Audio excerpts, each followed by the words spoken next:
The answer to how to vote, therefore, is vote for righteousness. It's quite simple. Don't vote for the widest motorway or the fattest welfare check or the new childcare centre on the corner. Vote for, at a macro level, right and wrong. Obviously, it's never a perfect choice. You've got people who are really wrong and people who are mostly wrong. And you've got to make a judgment between them. It's not easy these days, but vote for the one who you truly believe will promote that which is good and restrain that which is evil more than the other, because that's what we're called to vote for. Can I make this point as well? This is kind of important these days. Just note that government is a category that is distinct from the individual.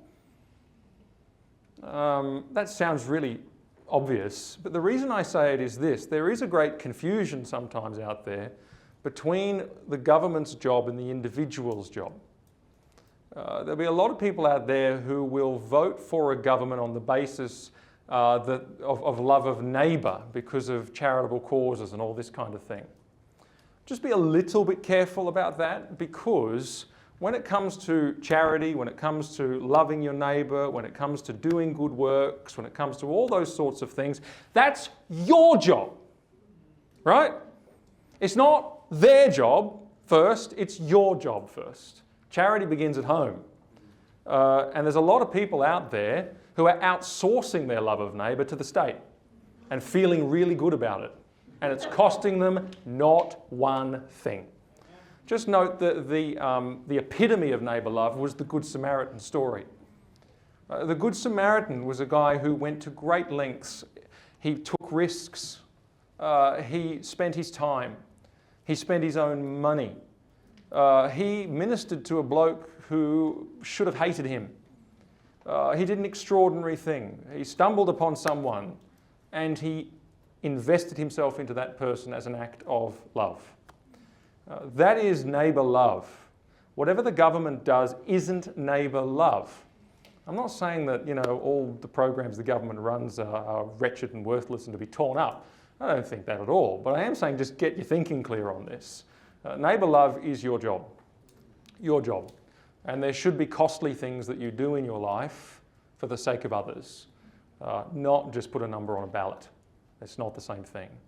And you may vote for government for the best of reasons and because they've got great policies, but it ain't really the same thing as loving your neighbour, which is important. The best way you can love your neighbour through government, right, is that you vote for the government that is going to uphold righteousness, because that's God's plan for them and that's what's good for everybody.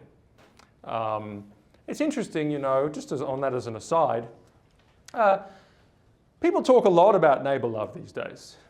Love of neighbour, love of neighbour, love of neighbour. And it's very often used in isolation from all other values. The command to love your neighbour is deliberately and intrinsically connected to the command to love God.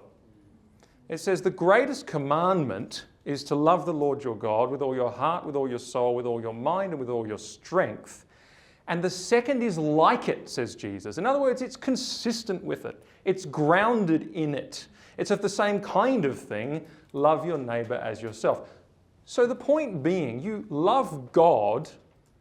You know what will happen? When you're doing what God requires of you, you're also going to be loving your neighbour in accordance with God's definition. If you break love of neighbour down and take it away from love of God, what you end up doing is just doing what other people want.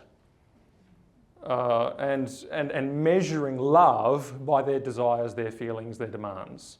That's not how it works. God has said what is good for you, what is good for them. So honour God first and you'll find loving neighbour a lot easier. And it should always be consistent with that. And you will find that if you're voting for righteousness, you are actually loving your neighbour because that's God's requirement of government.